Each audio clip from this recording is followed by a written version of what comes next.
Uh, I don't want to add a new bias inside your mind, but in my opinion, RelationNet is very important algorithm in comparison to many other algorithms in future learning. And so this is the RelationNet that I want to explain. So in 2018, we have this new paper, which is very similar to the idea of this article in 2017.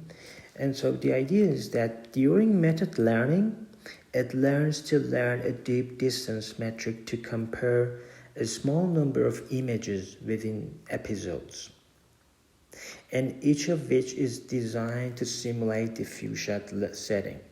So once trained, a relation network, this is relation network, is able to classify images of new classes by computing relation scores between query image and the few examples of each new class without further updating network.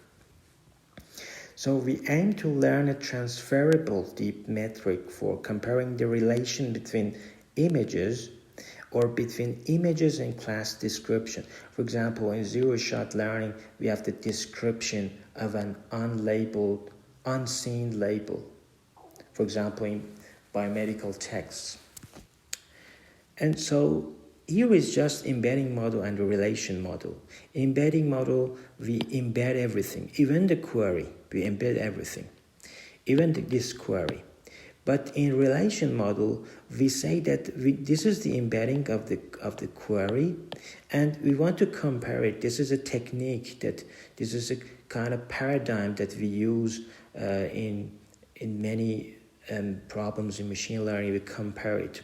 So we compare it with different classes. We have 5 classes here in our support, and we see the relation score of all of them. And we can calculate this relation score here. So we randomly select those C classes. For example, you can have more structured and systematic approach to do that using a kind of distribution. So you get away from IID, that traditional machine learning is all about IID. But in practice, we define new distributions, and we systematically select C classes from the training set. So this is the one-shot approach because we want to compare it to matching networks. And so it has embedding model and the relation module.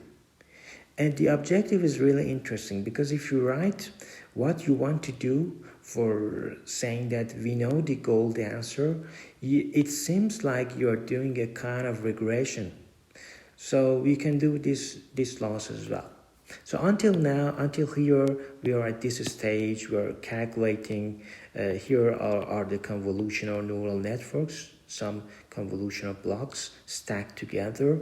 And after that, for the relation score, we concatenate them together. We concatenate the embedding of the query here.